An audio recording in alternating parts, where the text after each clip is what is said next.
Bradley Tompkins is a certified clinical hypnotherapist and master practitioner of NLP, and his coaching is like none other. And just before we came on, he told me a great joke about hypnotism. Just tell the listeners who didn't get a chance to hear that. Oh, the old joke is that, I won the hypnotist contest, but the other guy doesn't remember it. Yeah. So, there's a lot you can do with the mind. And I think that the thing that fascinated me when I first got into this was that there's so much that your unconscious mind does automatically anyway. Mm-hmm. And why not have fun with it? Find out ways to improve your life, make changes that you want to make, and tap that part of you that's genius inside anyway, and make that part of your path to personal growth and development. Yeah. And what was it about hypnotism that got you interested? Well, to be frank, it was my grandfather. He was a hypnotist, and he was a dentist back in the day. And he was quite well known in the southern part of the United States. And he would go, and there was kind of a movement of dental and medical hypnosis, because frankly, the pain, reduction stuff at that time wasn't that great. They didn't have Novocaine and some of that stuff. So anything to make it easier or better. And so he taught other dentists how to do, manage pain and other things using hypnosis. And so the story is he would, tell the patient over the phone that, the pain will go away and you come back tomorrow and see me and we'll take care of it. Or my mom tells me how he would say, possible gross out moment, but like, we're going to pull this tooth, it's a bad tooth. It's going to be, it's going to come out, but the blood will rise just to the surface of the gum and then stop. And that's exactly what would happen. My body being controlled by the mind, that's what's happening anyway. And so he would do that. And I just got fascinated with it. And I said, I've got it in my blood. I'm going to continue this heritage. And so I determined at the right time I was going to study hypnosis and learn to do it myself. So yeah. Is that partly the placebo effect there? If you're being told something will happen and then it does? Absolutely. They still use that, right, in medical work, just to absolutely to distinguish between the effects of the drug or the medication as opposed to just what the mind can do anyway. And especially when you do take something, right, you just take a headache medicine or something like that, just say to yourself, this is happening. I'm going to drink this with this water and it's going to be effective in helping me to relieve that. You don't just let's see if this works. Yeah. You got to cooperate with everything you do in your life. And, that's why when you bless the food or, bless the water before you drink it, is, there's an actual thing that happens inside neurologically that you say, this water is going to nourish my body and bless it and cleanse it. And, all of that stuff really has an impact on our body. So, yeah. And is hypnosis generally a trusted way for health? I certainly think so.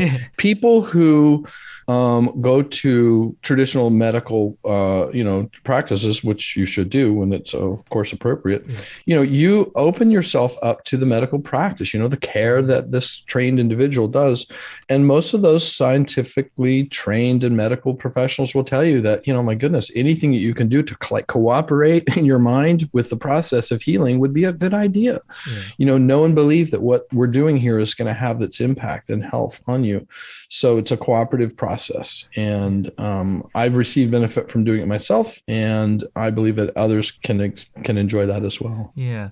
And what is the best thing about being a hypnotist? Good question. I think probably the ability to see people change their life, right? Yeah. To see a specific thing and to get a testimony from somebody that this thing really did happen. And I've got lots of examples, and it could be something really big. It could be something small.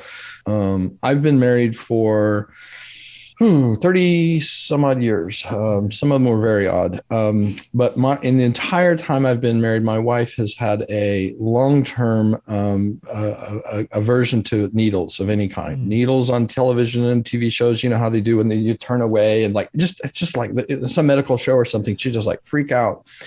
And yet she has rabbits. They raise and train them and, show them and so on. So giving shots to the rabbits is something that she would have to do and have to get somebody to come over and do it. And I don't know, 6 weeks ago, I hypnotized her to no longer have a fear of needles.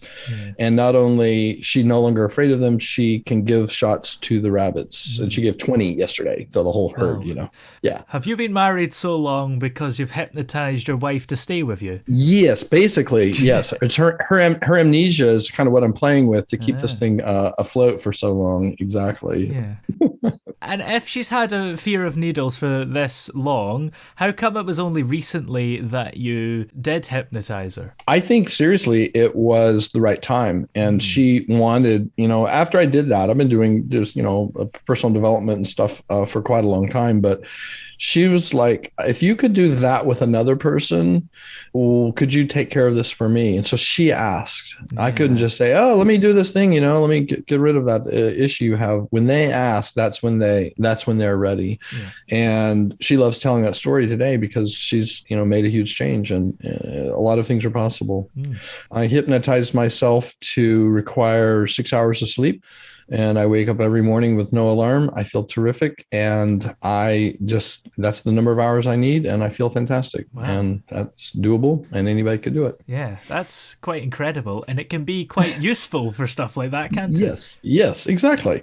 You know how it is if you have a plane to catch and, like, oh, okay, you set it for 4:45 and then, 4:44, you wake up automatically. Oh, did it go off yet? And like, your mind knows. Yeah. Your mind has this internal clock. So it's just learning to cooperate with that, which is already inside of you. Yeah. An important thing as well is that you have to want the goal in order to be hypnotized successfully, right? So you're not going to be able to hypnotize somebody to murder someone. That's example. Right. Yeah. All of those examples are, usually they kind of emphasize this, the difference between stage hypnosis and clinical work is that you're here to help a person and that stage work is designed to entertain people.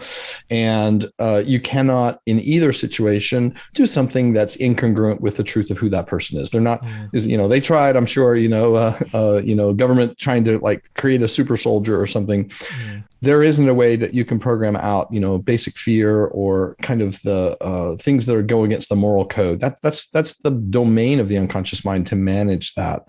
So you're not going to go against that, but you could have part of your mind that says, oh, I have to have this reaction whenever these things occur.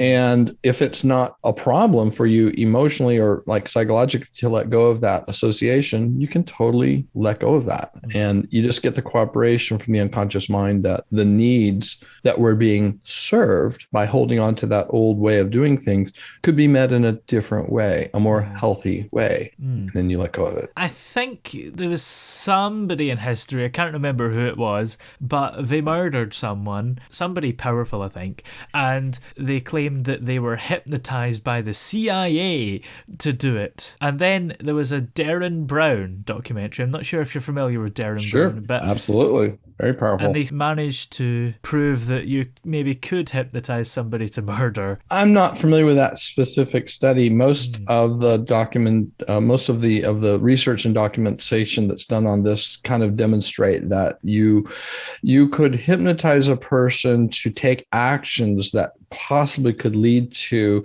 but it couldn't be something that's outside of their domain of what they could do. In other words, that you're not going to act in a way incongruent. But if it's congruent for a person to murder another person, like they could get there, then under hypnosis, you could possibly get that same result. Obviously, we always look at, what is the good purposes and what are the good meanings? Because it's in dispelling the fiction and the hypotheticals and presupposing that all of these things that you do with your mind could help you or could help another person. That would be, where you go. Like, what would be possible for me? I have no intention of doing evil or something wrong, but I would love to help myself or others to experience something Yeah. Yeah.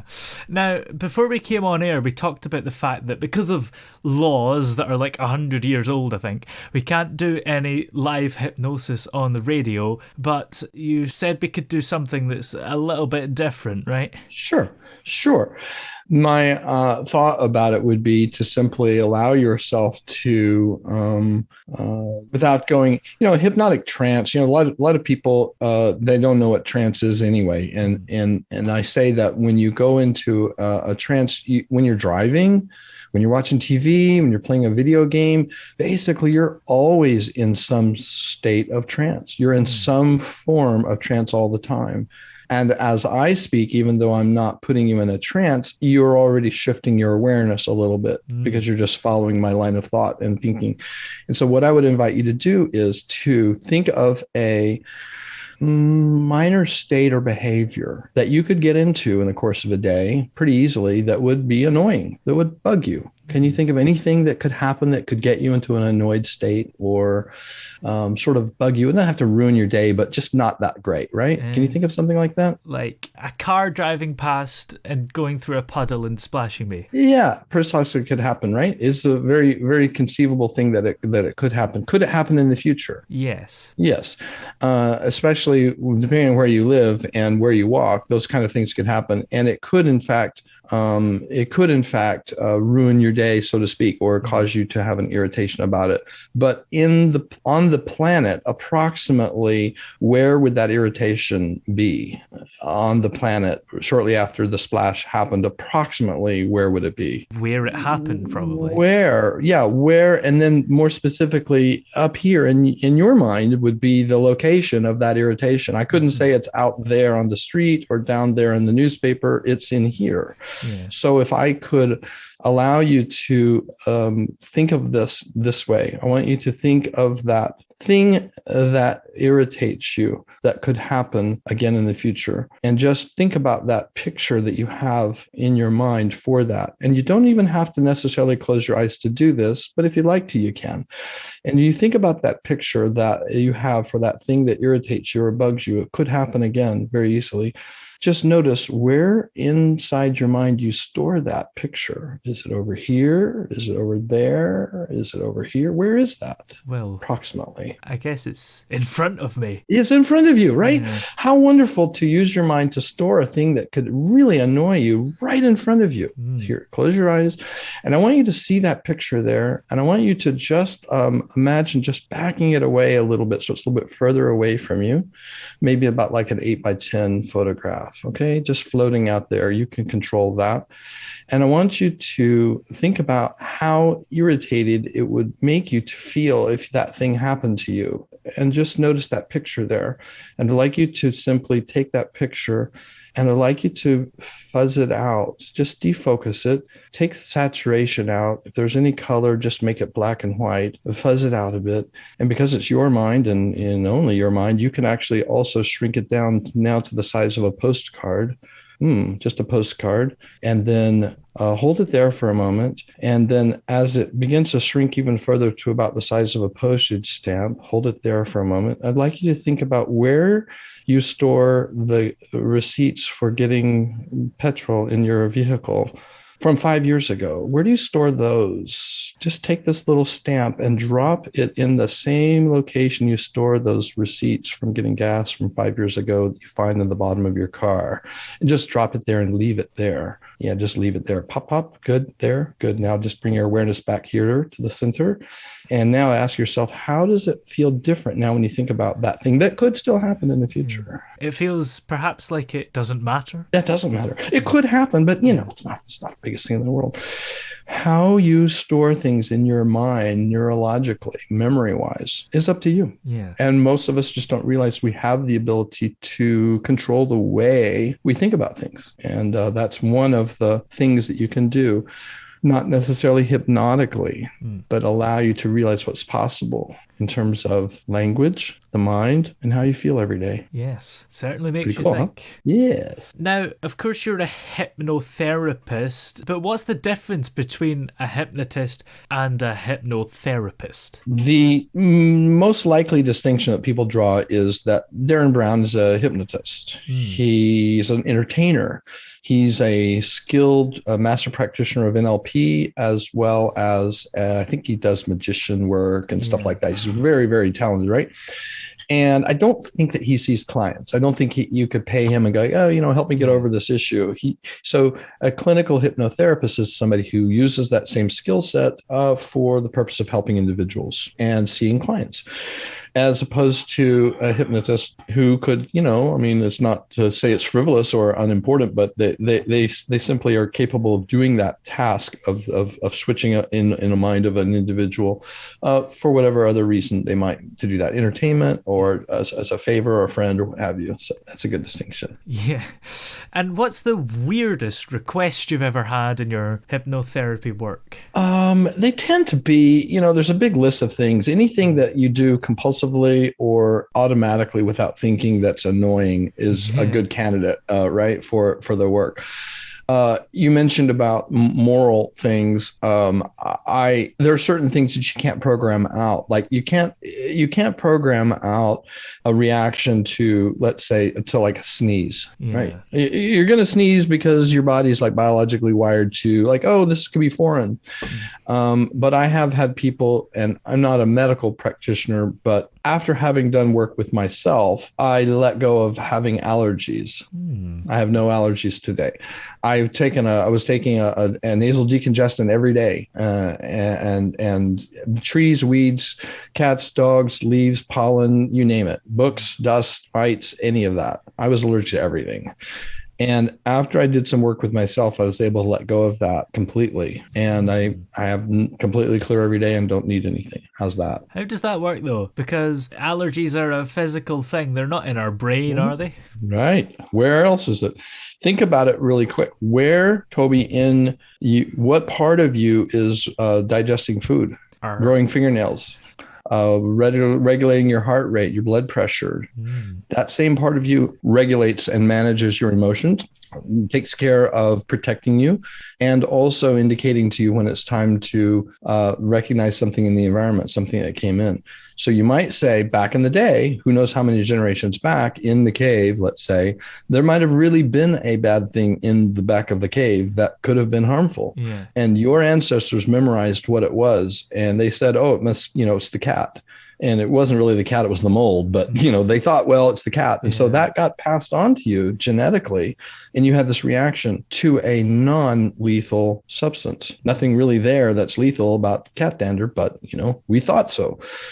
So that same part of your brain, when he understands that this was a healthy, positive, good meaning, thank you very much response to try to keep you safe, that it's not actually lethal and that it's okay, that I don't have to have that reaction anymore. And you could let go of that. And is it always safe to use hypnosis to try and get rid of an allergy? Because maybe somebody thinks that they're not allergic to nuts anymore, then they go and eat some nuts and then they're dead. Yeah, exactly. You got to be careful on something like that, because there are people who have, what they call it, apoplectic shock or something, some kind of reaction that is based on so ingrained. Now, theoretically, not saying you should go do this or I do this, but it's a domain that's possible for people who are properly trained and licensed to help a person. And like, I'd be there with an EpiPen, right? Like just in case.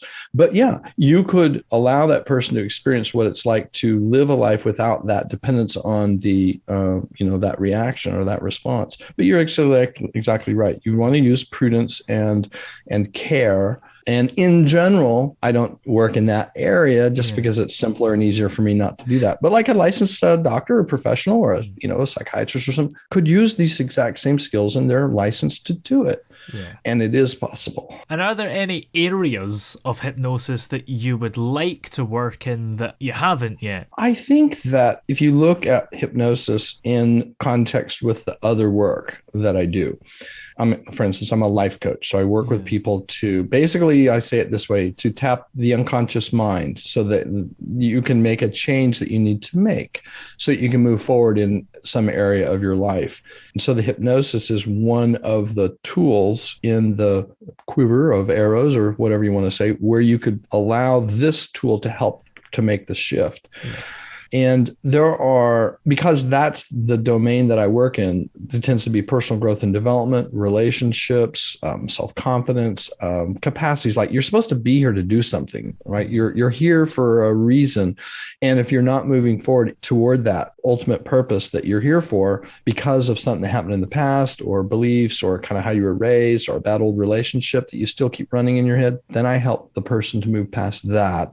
And will they feel better? Absolutely. You will feel better, life feels better and all that. But the real ultimate goal is so that you can fulfill the purpose that you're here for. And hypnosis fills that, kind of helps as one of the items that you could use to help a person to make that shift. Yeah. So I don't have any okay, I want to, get into this other area. Athletic performance has certainly been intriguing for me. I've heard of many uses in that area.